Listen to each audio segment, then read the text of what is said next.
Welcome to the Further Light Podcast, presented by Wisconsin Freemasonry, helping you accomplish your Masonic goals through education and more light.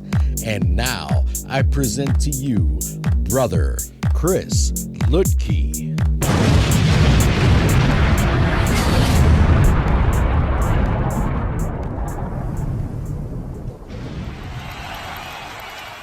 Listeners, scholars, brothers, this is Brother Chris Lidke, and today I want to explore the historical Solomon's Temple. Now, when I look at the historical Solomon's Temple, what I'm doing is I'm trying to look at the secular history. What can we learn from non-biblical sources? There will be biblical sources involved here necessarily, but that will be primarily another episode where we look at what the biblical sources say about Solomon's Temple. So my focus will be looking at temples in the area, what likely happened, what did it likely look like, and what led up to the construction of this incredibly important edifice in Masonic lore and Masonic history and really world history.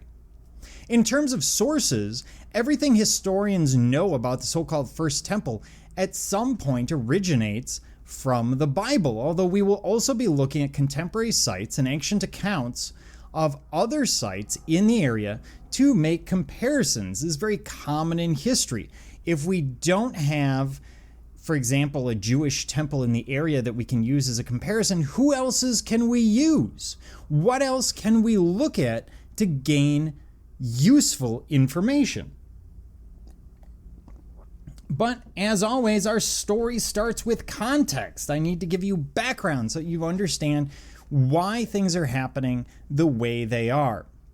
And we start with the Sea People. We don't know who these were. The Sea People were a confederacy of naval raiders who harassed the coastal towns and cities of the Mediterranean, primarily the Eastern Mediterranean, around 1200 BCE. It's a really key date in history. That's the end of the Bronze Age, the beginning of the Iron Age, and it creates this massive vacuum, as we're going to see. They will go ahead and effectively eliminate the Minoans, the Mycenaeans, the Hittites, and many other groups, although they concentrated many of their efforts on Egypt, who will ultimately stop them. They are considered one of the major contributing factors to the collapse of the Bronze Age and were once regarded as the primary cause. Now, we see other causes that are there, but they are still the major cause that we tend to focus on. We have no idea who these people were. The nationality of the Sea People remains a mystery, as the existing records of their activities are mainly Egyptian sources, simply saying that they came from the sea in their warships and none could stand against them. And the problem is, with the collapse of the Hittites, the effective collapse of the Egyptians, they will beat the Sea People. They will sort of fight to a draw, but economically, it effectively ends the new kingdom of Egypt and ends what you would think of as ancient Egypt. It will create this power vacuum because without the Greeks, the Hittites, which is basically Turkey, Egypt, anyone in the Levant, what you get is sort of a blank slate. None of these societies really recover. The Mycenaeans and Minoans will eventually become the ancient Greeks, but it's going to take approximately 800 years to get there. That's called the Greek Dark Ages. The Hittites will give rise to other peoples in the state of Turkey, and the Egyptians simply will never recover to the point that they were at. Which brings us to the rise of the Hebrew people.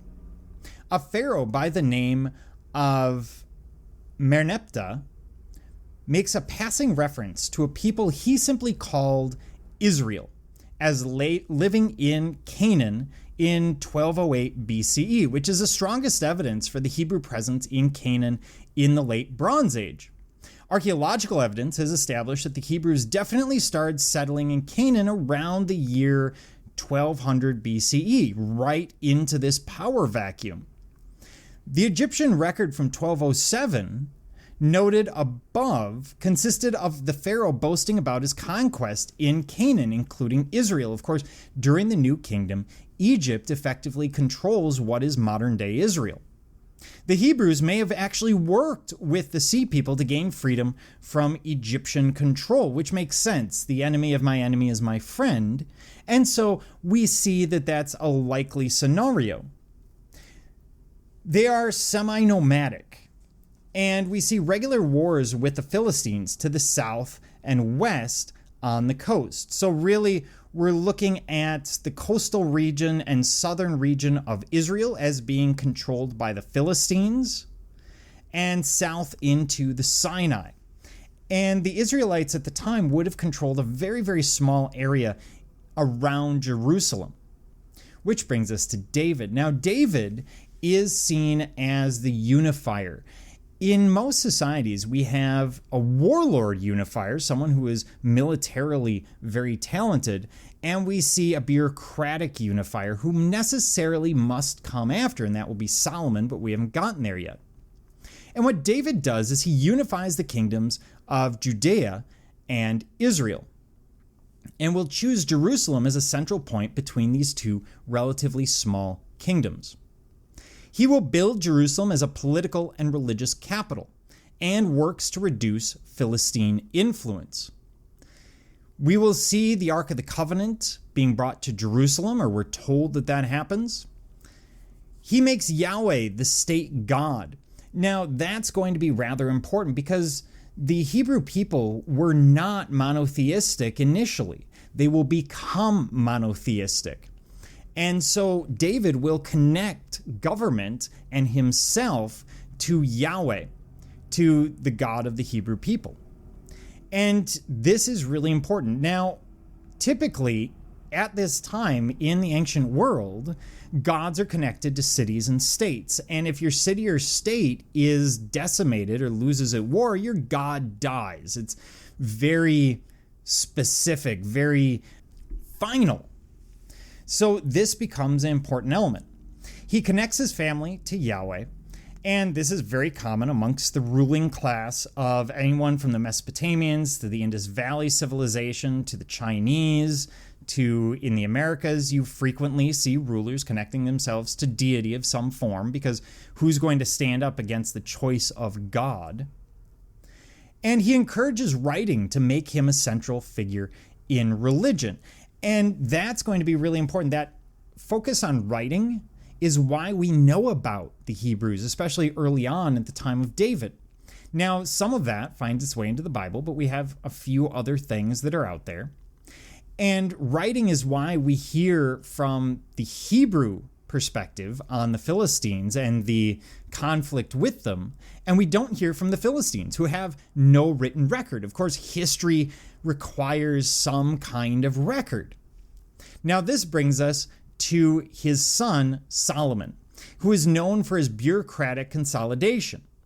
He builds massive commercial trading fleets, the largest sailing through ports in the Red Sea. Now, why the Red Sea? Why not the Mediterranean? Well, there's nothing in the Mediterranean. The sea people have wiped it out. And so you're going to focus on the Red Sea. And at the time, starting about this time and moving forward, possibly even earlier, there are trade routes to India and elsewhere through what we now know as the Indian Ocean. He would have been trading with the Arabian Peninsula. He would have been trading through the Persian Gulf with the Mesopotamians and the Sumerians, modern-day Iraq and Iran. And we see records surviving indicating trade from Israel as far as India.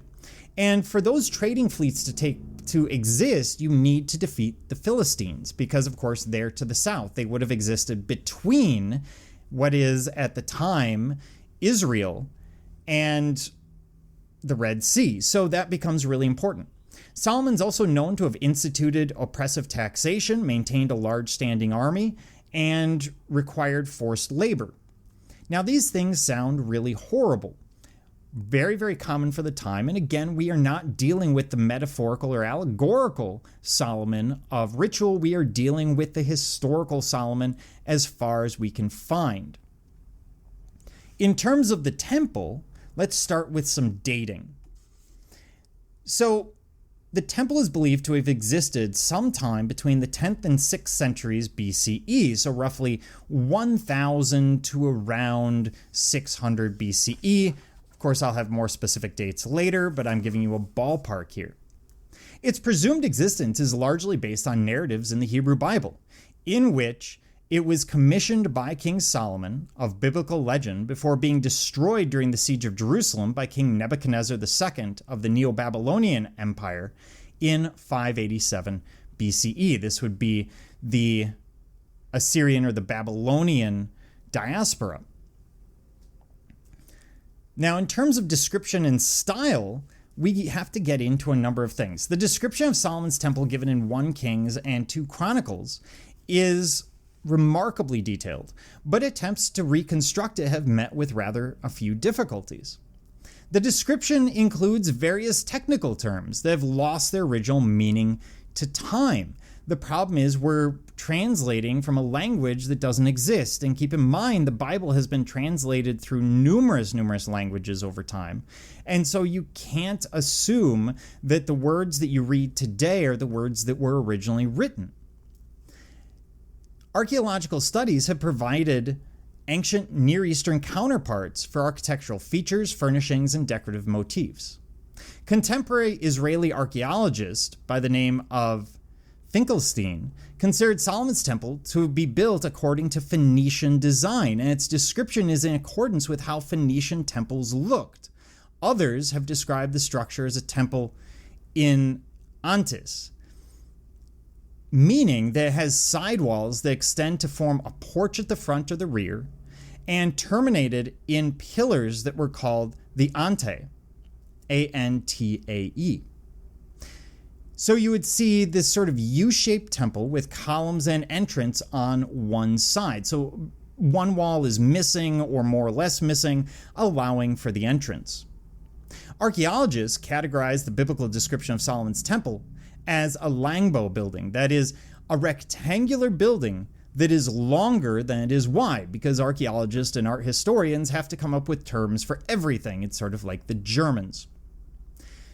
The inside ceiling was, we are told, approximately 180 feet long, or about half a football field, and 90 feet wide, as well as around 50 feet high, which would make it almost 5 stories, sort of 4-story-ish building.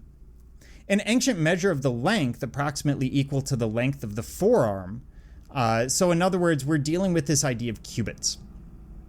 And of course, the cubits are about 18 to 22 inches. We've covered that in another episode on the brazen pillars. But it becomes problematic because the cubit actually changes from site to site depending on what is considered standard for that specific site. What they would do is frequently create a depiction of an arm and hand somewhere on the structure, and then they would polish it out at the end, so you typically don't find it. But we do find examples elsewhere in the Mediterranean. It is furthermore classified as a tripart or 3-part building consisting of 3 units: the porch, the sanctuary, and ultimately the Holy of Holies. It is also categorized as being a straight axis temple, meaning that there is a straight line from the entrance to the innermost shrine. So imagine in your mind a rectangle, and there are 3 parts: a porch, a sanctum sanctorum, and a Holy of Holies. And the whole thing is symmetrical.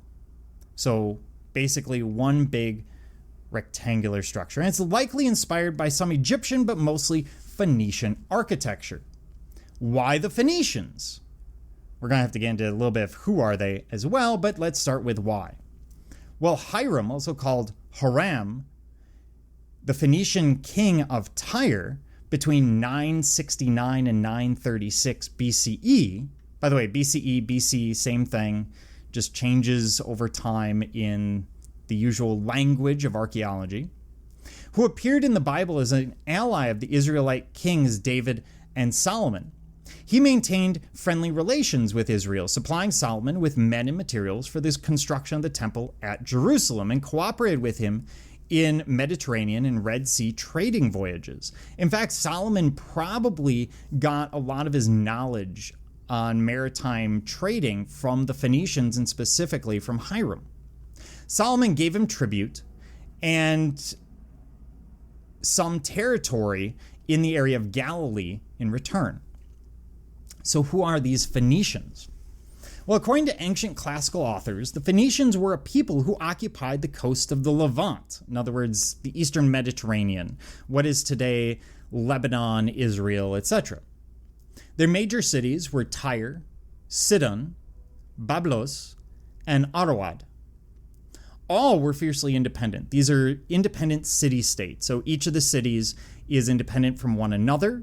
They have their own government. They control their own infrastructure, etc. And what's drawing them together, what we call the Phoenicians, is really a mix of culture, religion, and language, but not really a hierarchy. So these are rival cities. Unlike the neighboring inland states, the Phoenicians represent a confederation of maritime traders rather than a defined country. Think of the Greeks. Basically, there's a lot of little trade colonies on the coast of the Mediterranean that the Phoenicians control, but they do not have, as such, a Phoenician homeland. Now, a note on Phoenician sources. The study of Phoenician architecture is beset by two problems. First, having access to abundant cedar forests, it is likely that the Phoenicians employed wood for most of their buildings. And fortunate choice for posterity, as wood is not, of course, as great at survival as stonework. The second issue for historians is that Phoenician cities have been in constant occupation throughout their history, which means archaeological excavations are problematic. Tyre is, these cities are still there, and the ones that aren't were for considerable periods of time. They're going to be conquered, they're going to be burned, they're going to be rebuilt. And this creates a huge issue. Although very few remains have survived of Phoenician buildings, and we have descriptions of large public buildings from such sources as Herodotus, the Greek historian, Strabo, Arrian, and the Bible, and some archaeological evidence of smaller shrines, both in Phoenicia, sort of in Phoenician territories and its colonies across the Mediterranean. So, this is all leading up to their architecture. Of course, we have to deal with Phoenician architecture since it's likely the basis of Solomon's temple. And Phoenician architecture is typified by large temples with double-columned facades approached by a short staircase, enclosing sacred spaces containing cube-like and open-fronted shrines. So, why are we looking at the Phoenicians? Because the Israelites have been there for probably 100 years tops at the time that Solomon's temple is built. That's not enough time to develop your own artistic heritage, and much like the Greeks will, borrowing from the Egyptians and others, the Romans will, borrowing from the Greeks and the Egyptians, and pretty much every other society will borrow from the groups around them. And so it's reasonable to believe that Solomon, with such a close connection to the Phoenicians, is going to borrow Phoenician architecture, especially since the Temple of Solomon really does sound a lot like a Phoenician temple. And I'm not making this connection myself. There's a connection that's made regularly by scholars. For example, we have the Temple of Melquart at Tyre from around the same time period as Solomon's temple, around 1000. The Temple of Melquart at Tyre, of which no remains have been found, was built during the reign of Hiram in the 10th century. And we see other temples being built in similar form at Astarte and Baal Shamam. It was described by Herodotus in Book 2, Chapter 44 of his Histories. The 5th century BCE Greek historian tells us that there were 2 columns at the entrance, made from the same material as those at Solomon's temple. The columns may have been topped with Proto-Aeolic, which I'll get to in a second, capitals. What does this mean? Proto-Aeolic means that these are forerunners to what will become Ionic columns, Ionic capitals, so the scroll work that we see. And itself was influenced by Egyptian architectural motifs, examples of which may have been found or have been found on Cyprus and other Levant sites, and which is considered a Phoenician invention. So these columns, the Ionic, or what will become the Ionic column, is really a Phoenician idea.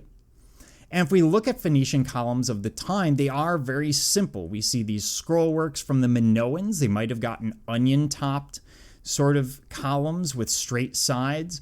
From the Mycenaeans, you get something similar to the Minoans. The flooring of the temple was probably alabaster slab to create decorative patterns, the temple of Melkart at Tyre. And similar forms are found at Eindara and Tel Terinat.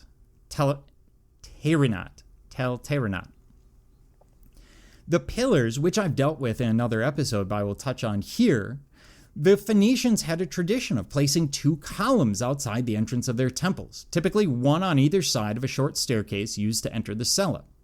We see the use of 1 gold and 1 emerald or jewel-studded column at the temple of Melkart at Tyre. Also at the temple of Jupiter at Baalbek, we see 2 columns. And at Eindara, it is thought there were 2 columns, one of stone and one of wood.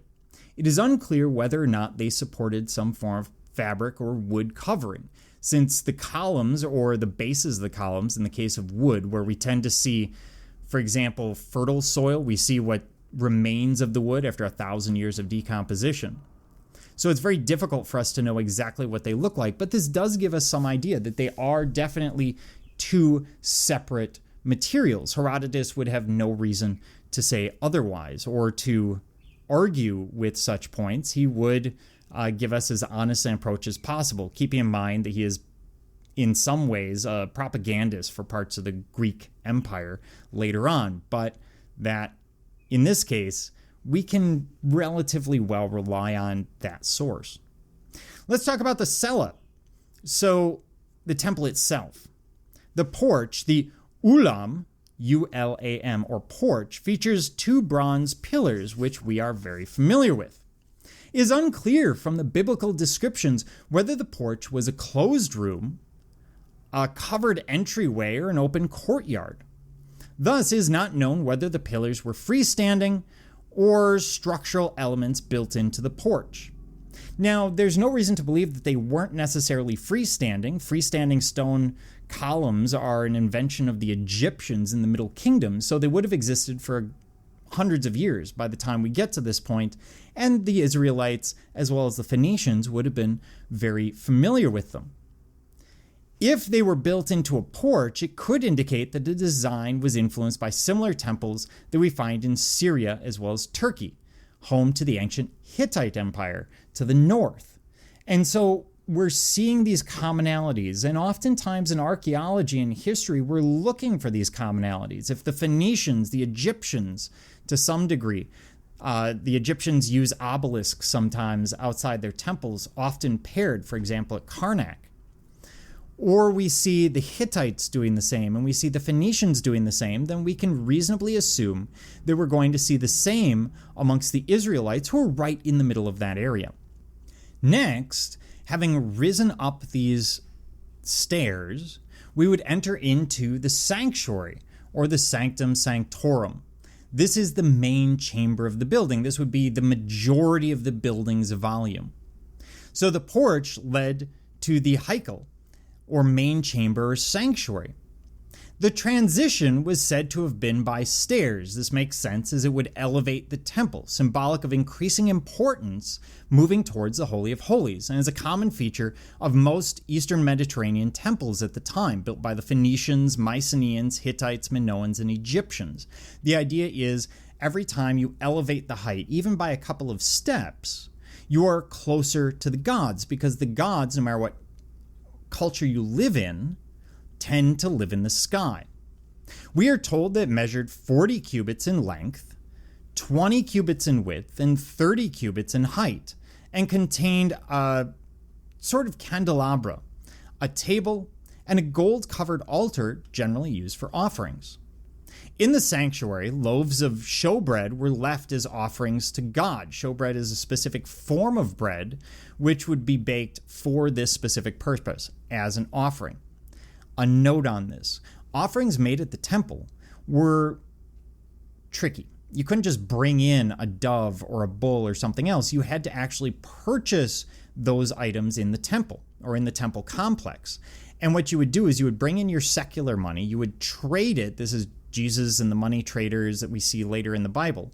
You would trade that money for temple money, for sacred money, which could then be used to purchase an animal which had been properly raised or properly dealt with so that it would be an appropriate offering to God.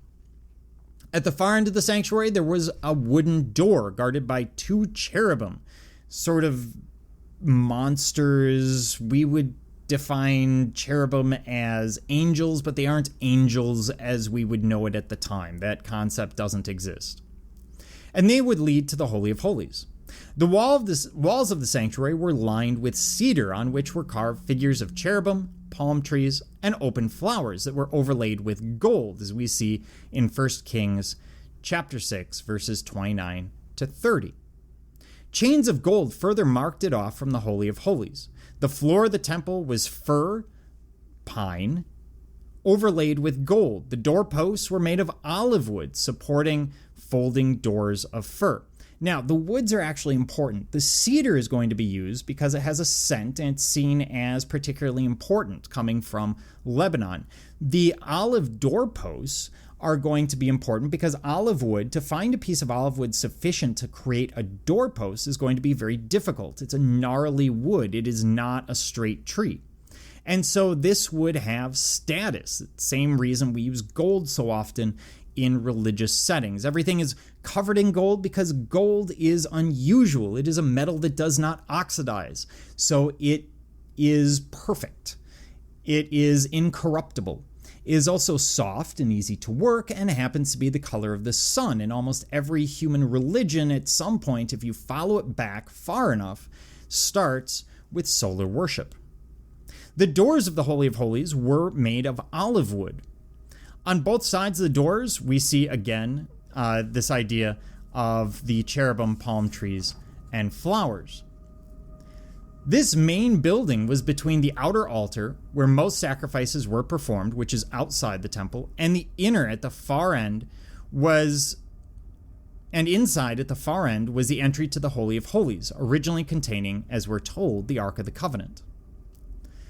Now, it is also possible that there was a veil there. There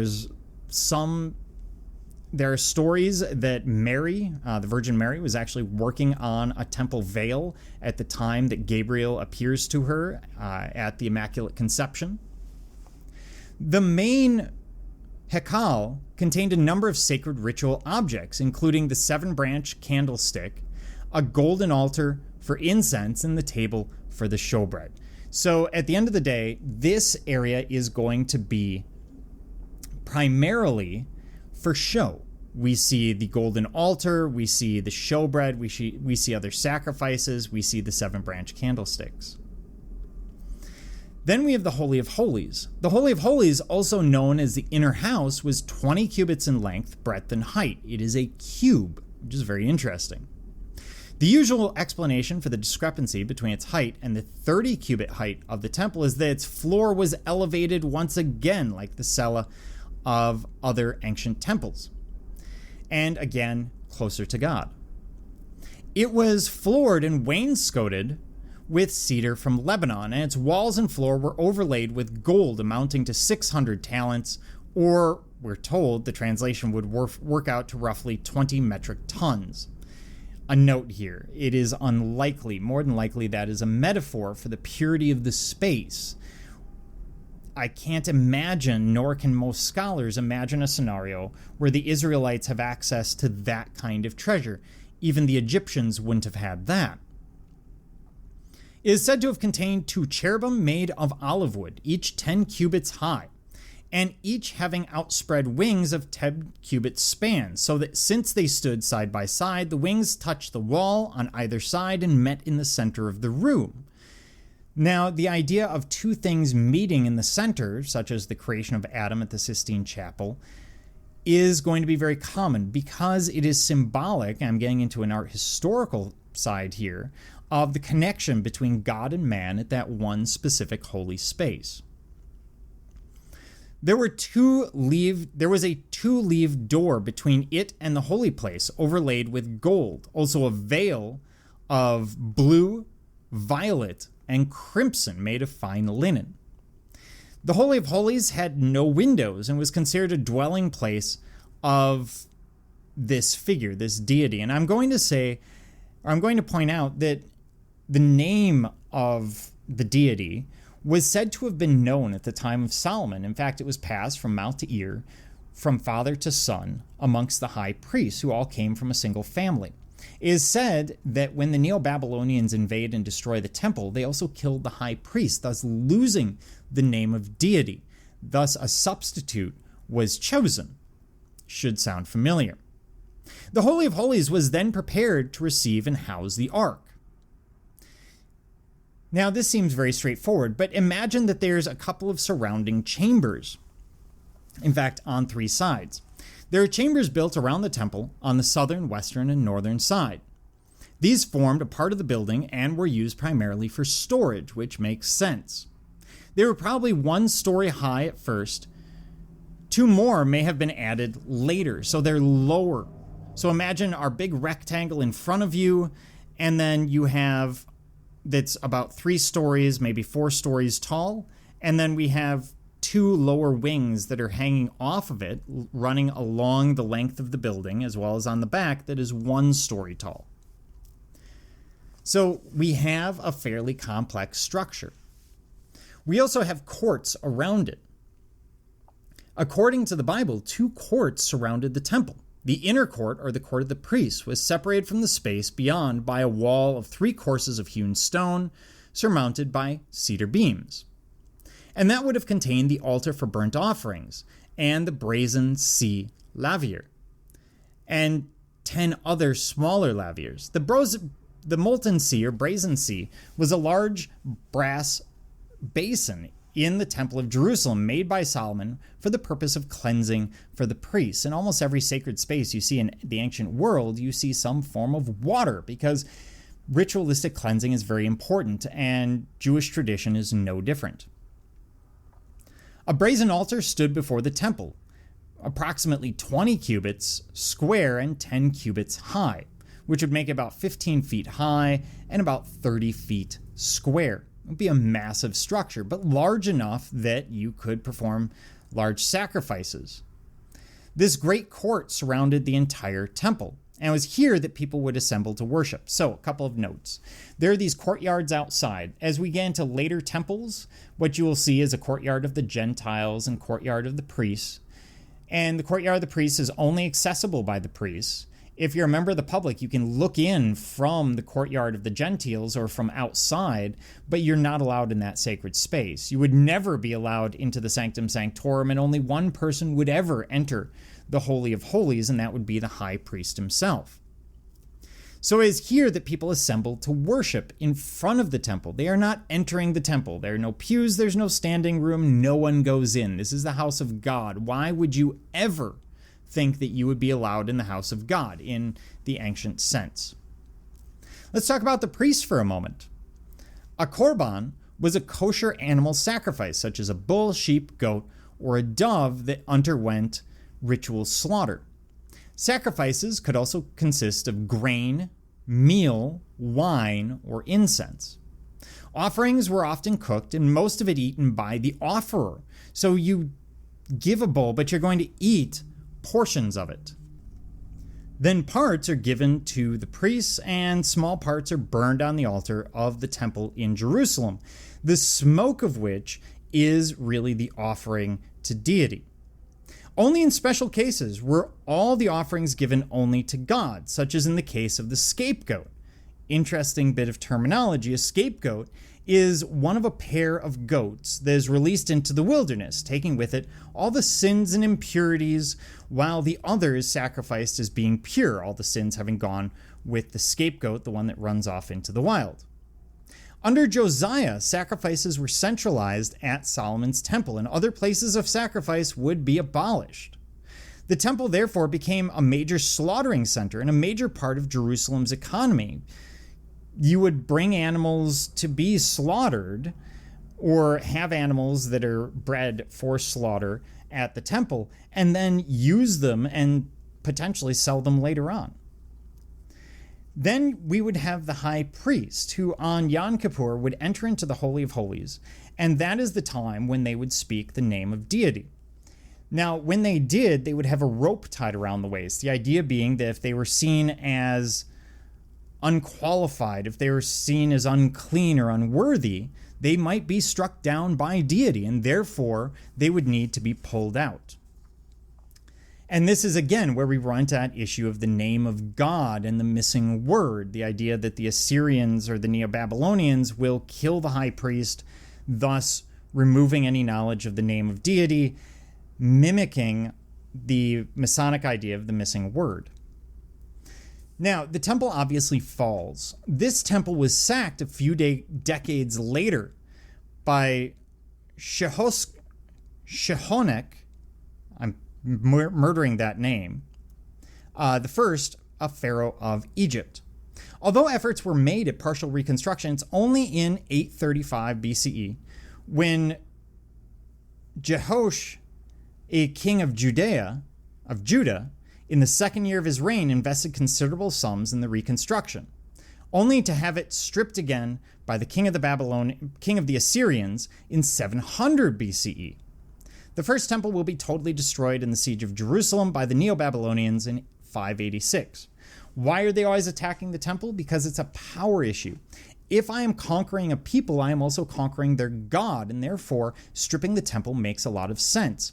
What makes the Jewish people at the time unique is, despite their defeats, primarily by the Neo-Babylonians, and then the Neo-Babylonian captivity and the diaspora, their God survives, their faith survives, and that will set them apart. That will change the paradigm so that later, when cities are conquered, their gods don't die. They usually are just absorbed into the pantheon of whatever kingdom or empire has conquered that town. It's a very interesting practice. So when we look at the historical temple, we don't have a huge amount of information. We know it's based on Phoenician temples. We know that the columns, for example, were probably two different materials if they followed Phoenician custom. We have an idea of what the temple might have looked like and how it might have functioned. The purpose of looking at the historical temple is so we have a better idea of how this would have functioned and what it would have originally meant. Now, the secular histories, of course, are going to be different than what we see biblically or Masonically, which will be follow-up episodes to this. And in no way am I arguing that we shouldn't see the Temple of Solomon as metaphorical, as beautiful, as perfect. It serves those purposes quite well. What I am suggesting is that there are a lot of different ways of looking at things. And part of Masonry is self-improvement, educating ourselves, pursuing the 7 liberal arts and sciences. And studying the history of Solomon's Temple, even in a very basic form, hopefully will lead you down a rabbit hole of your own study. Thank you for joining me, Brother Chris Leakey, and the entire Further Light team on your quest to find more light through Masonry. Are you interested in learning more about Freemasonry in Wisconsin? Visit wisconsinmasons.org to learn more about Masonry and access further educational content and more light. Once again, that address is wimasons.org. Any questions, comments, or suggestions, please email us at education@wisconsinmasons.org. And thank you for listening.